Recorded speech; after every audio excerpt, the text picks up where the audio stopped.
Coming up, U.S. Tzu Chi volunteers distribute consolation cash to fire survivors in Yarnell, Arizona.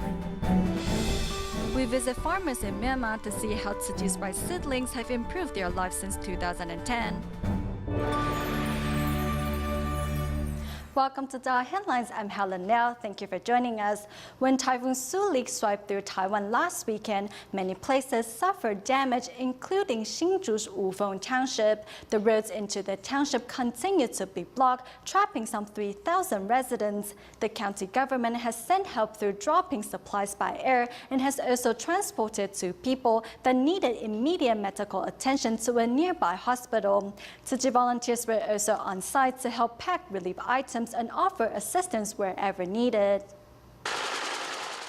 7 in the morning, Taiwan's National Airborne Service Corps are doing an airdrop of aid into Wufeng Township of Hsinchu County. The roads leading to the area will not be cleared for at least another week, trapping around 3,000 residents.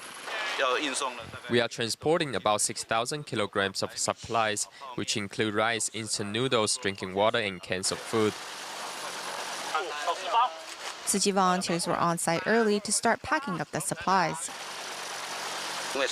Because the mountain roads are blocked and cars are unable to get through, thus an airdrop is necessary. We are here to help. Hsinchu County Magistrate Qiu Jingchun was also at the disaster site when 2 patients were reported to need immediate assistance down the mountain. Bailan Tribal Village has 2 injuries. One is a diabetic patient, the other suffers from spinal injuries. When diabetic Zhen Chunlong landed, he needed help getting off the helicopter as he was weak and running a fever. The other patient, Huang Chuzhi, who just had surgery on her spine, needed an immediate checkup at the hospital. Tzu Chi volunteers later visited both at the hospital to see how they could help with the pair recover faster. Moving to the United States, on June 28, in the state of Arizona, a wildfire ignited by lightning struck Yarnell, which is situated 120 kilometers northwest of Phoenix, and destroyed some 129 buildings and killed 19 firefighters.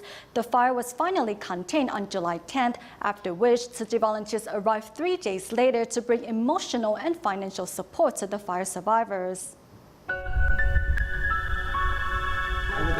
On the 3rd day after the wildfire was put out at Yarnell, Tzu Chi volunteers arrived at a local church to bring financial and emotional support to the fire survivors, who were mostly retired seniors. Everything burnt to the ground, you know. We just lost everything. I mean, everybody in my community, the house burned. We're so fortunate to work with you, so we looked forward to you all week. And hearing that you were coming today, we contacted all of the families and let them know that more assistance was being provided. We wanted to be sure that everyone was able to be served as greatly as possible. FEMA 他们这一次宣布的 disaster area， 但是 FEMA announced this area as a disaster zone, but they only help provide fire equipment and vehicles. Though we are only handing out some $600 of consolation cash per person, it still means a great deal for the survivors. 600块的补助金，但是这对灾民来讲是一个相当大的一个抚慰啊。Perhaps it is the love of Tzu Chi volunteers from all around the globe, as well as the words of encouragement that brings a sense of comfort to the survivors. Will you recover so quick? You will. We went in. I just felt kind of tired. But all of the music and the words and everything, I'm so grateful for them. They're very soothing. And they open my heart, you know. And I appreciate it so much. I really appreciate everything that you guys have done so I could take my son home with me. Though losing their houses and loved ones to the fire, the support and company of these volunteers gives residents the strength to go on. It was pretty and peaceful, so that's what we're coming back. We hope to be there again someday.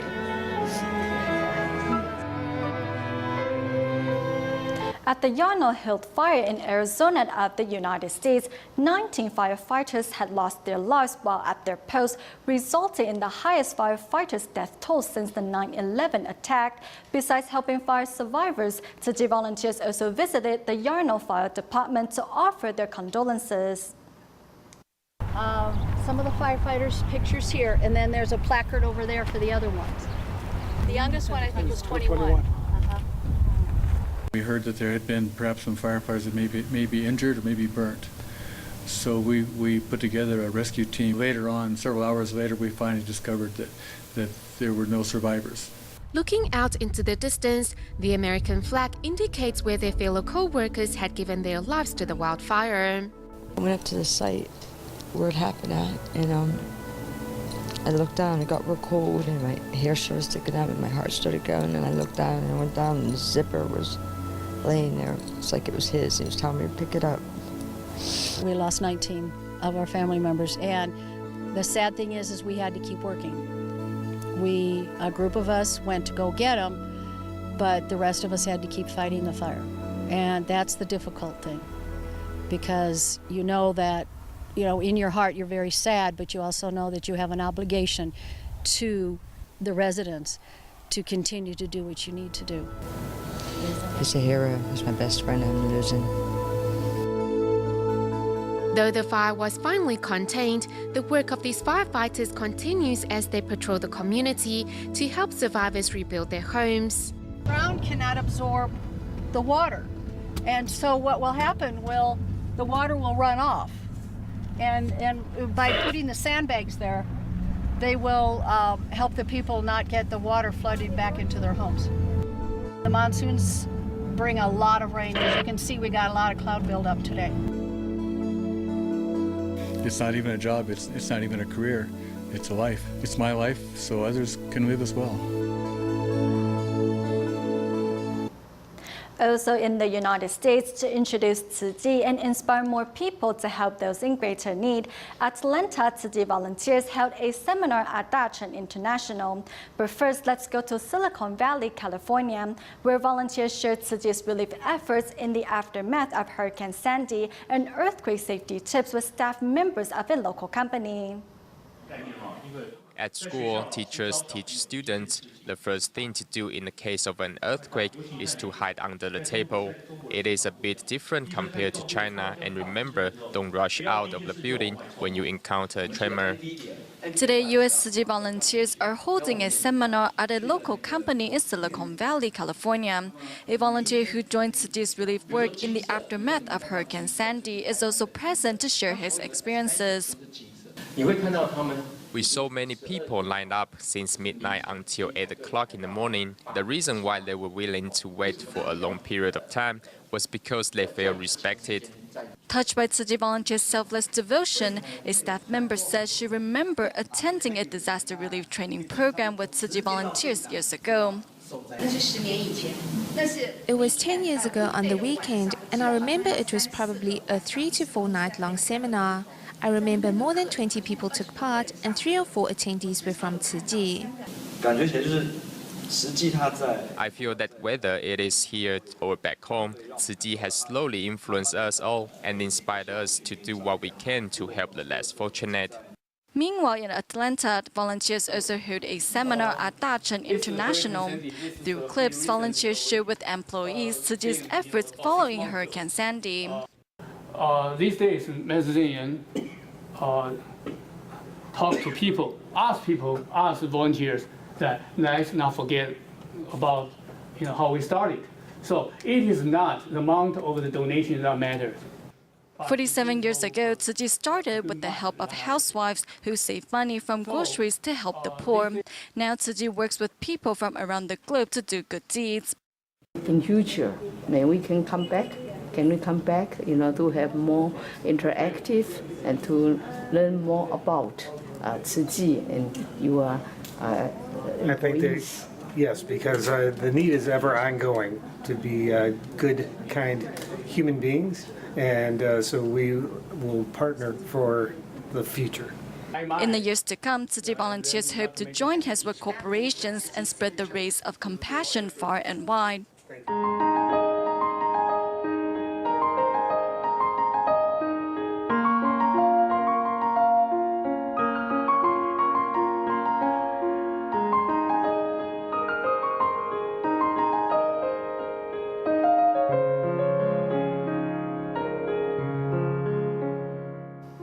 In In Taiwan, the average temperature in June was at a record high of 29 degrees Celsius. The heat, in fact, led to the death of one Thai construction worker. With the relentless heat, workers' lives can and have been in danger. Thus, workers have come up with their own ways to beat the heat and remain efficient at work. Here's more.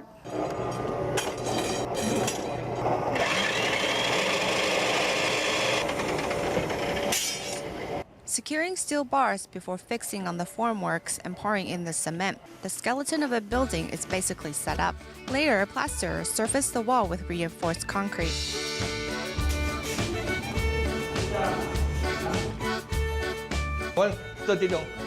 Doing this work makes us sweat all day. We are basically exhausted every day. The most difficult part of this work is doing it on hot days. The heat can drain our strength and make us weak. To keep up at work, construction workers often consume energy liquors. However, an iron worker who just quit drinking 2 years ago after 18 years of consumption asserts that it is actually an unhealthy culture in the construction industry. Drinking energy liquors is a collective entertainment. It's basically a way to socialize with other co-workers. An old saying circulating in the industry reveals the truth behind energy liquors. There's an old saying about energy liquors: the less you drink, the longer you live. The more you drink, the quicker you die. It's harmful to our health, so I don't drink at all. Instead of depending on energy liquors, many workers choose healthier alternatives. Like 60-year-old Lin Jingyun, who has relied on a special homemade drink to keep him in good shape over the last 30 years. If it is too hot, I will drink this vinegar made from noni fruits, plums, and lemons. Normally, I will water it down before drinking. It's refreshing and can increase my strength. If I sweat too much, I will put in a dried plum, which makes the drink sweet and salty.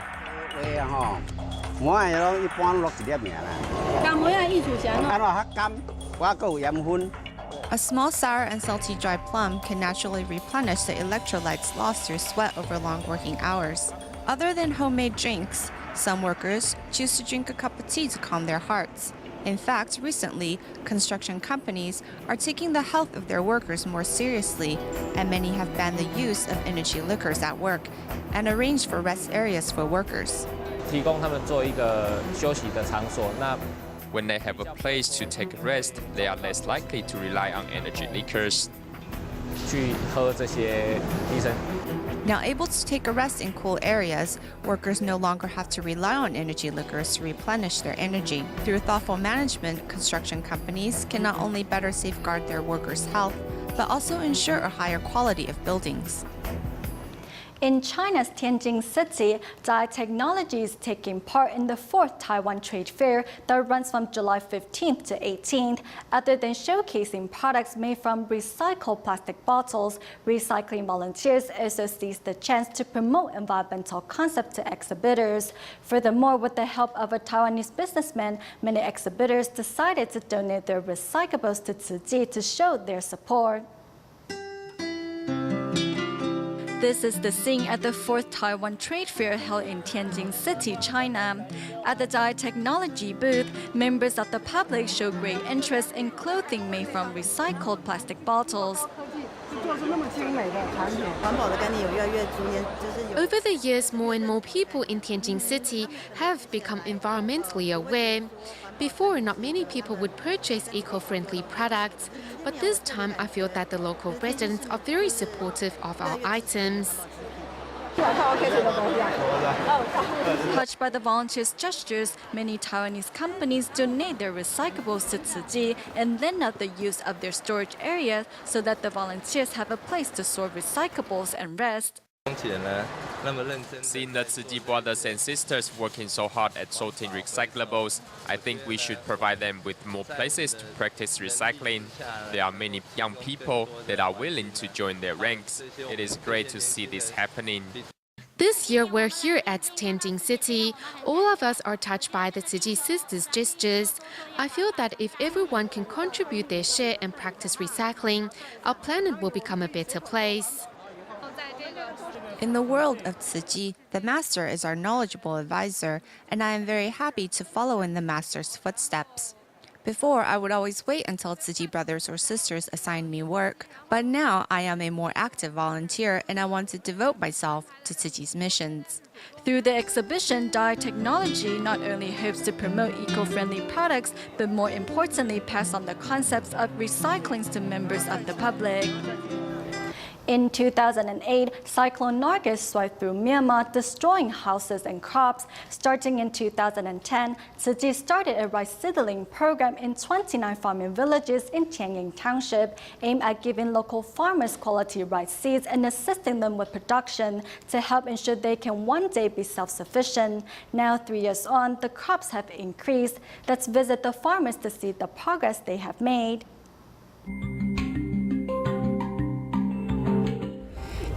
It's early in the morning here in Myanmar, and we are in our safety vest and rain boots, ready to get on the boats to head to the farming village across the river in Thanlyin Township.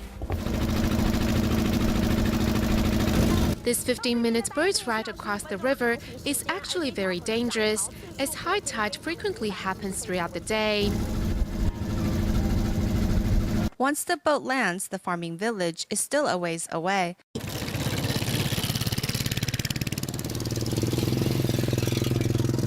As there is no paved road, the best way to reach the final destination is on these rickety scooters.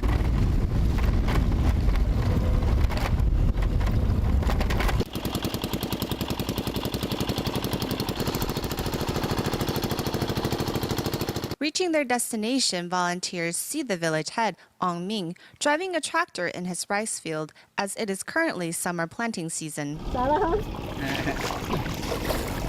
Since Tzu Chi's Rice Seeds program started in 2010 to help farmers in Myanmar, volunteers have visited every month to follow up on their progress. The village head says, before, 1 acre of land could only reap 40 baskets, but now it's 70 baskets of rice. Thank you, Tzu Chi, for coming to our village to distribute rice seeds. All our villagers are very grateful for the assistance.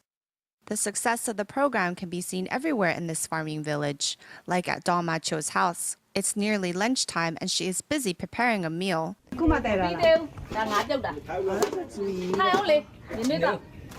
Dama Cho happily brings out a bag of rice from her pantry and mentions that the rice seeds Tzu Chi gave cooks beautifully. We cook some of the rice, save some of it for planting. This breed is great. We make meals with it 3 times a day. Dama Cho's father proudly points out that this batch of rice is high in quality, and as it's summer planting season, the seeds are now soaking in water. Once they sprout, they will be planted. The seeds need to soak from 9 in the morning till 5 in the afternoon. Then they stay by the farm plot for 2 days. Dama Cho knows the pineapple she received from volunteers isn't just the fruit itself, but representative of the love and care of all Tzu Chi volunteers.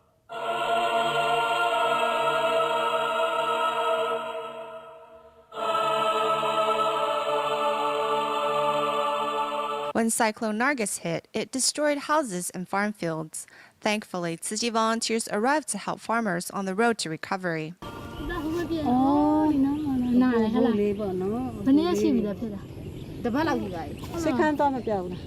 Tzu Chi's big family knows no boundaries as the seeds of the program slowly takes root in the field and in hearts.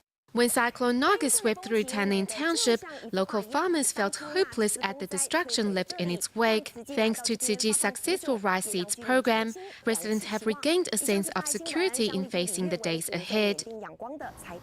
Making good use of their summer vacation, students at the Tzu Chi College of Technology are currently touring around Singapore and Malaysia, bringing children's shows with a social and environmental message. After their success in Singapore, the students are now in Malaysia's Johor Bahru, where recently over 1,000 people enjoyed the students' animated performance. Following their success in Singapore, Tzu Chi College of Technology students are once again putting on a children's play for the public here in Johor Bahru, Malaysia.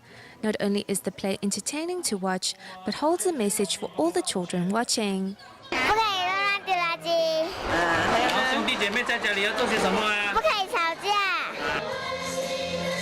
They explained things in a clear way. There was also interaction with the children off stage. This is the 7th time Tzu Chi College of Technology students have visited Singapore and Malaysia. However, this year marks their first visit to Johor Bahru. Excitement greeted the arrival of the students as over 1,000 eager children and parents packed themselves into the venue. Through this play, we know that brothers and sisters should treat each other kindly and work together to solve problems, not to argue or use fists to solve problems. This play has allowed children to learn more about ecology and recycling. That is great in itself. Although we discussed similar topics with them at home, today's play helped reinforce these messages. Behind the scenes supporting the students as they tour are local Tzu Chi volunteers who help organize itineraries, travel plans, and sleeping arrangements. Everywhere we go, our Tzu Chi aunts and uncles are there. Although not Taiwanese, they still have treated us so well and with such kindness. It's like we never left home. It has been a wonderful chance to bring happiness to the children and also the members of our troop. All the frustration and tears before was really nothing. A smile wipes all that away. The students will be on the road for a total of 3 weeks as they travel around Malaysia bringing joy and laughter to children. Afterwards, they return to Taiwan with sweet memories that they will never forget. Moving back to Taiwan, a Tzu Chi summer camp for high school students at Kaohsiung region kicked off yesterday. The theme of the 3-day event was the return to a simple life. Students were asked to give up all electronic items before the start of the camp, so to learn how to live with electronics in a way that promotes wisdom and harmony. This play is just one of the many activities being held for the participants of this 3-day summer camp. The focus? To teach these youngsters how to use and see technology in a healthy, responsible way. The theme of this year's camp is a return to innocence. Everyone had to leave their cell phones with the Tzu Chi aunts and uncles so that they could feel what life is like without them. We have seen many situations where children have used technology in the wrong way and thus adversely affected their lives. We hope that technology instead can be something that helps purify minds. Without their handheld electronic devices, participants find that their days are much richer in personal interaction and inspiration. This is one lesson that this year's participants will take with them over the summer and into the school year ahead. We stay in Taiwan at the end of the show to give youngsters a memorable summer holidays. Students at the Tzu Chi University recently organized the Happy Healthy Camp. During the event, attendees get some hands-on experience at sorting recyclables and also learn the importance to fulfill their filial duties. We will leave you with these images. Thank you for watching the headlines. Goodbye.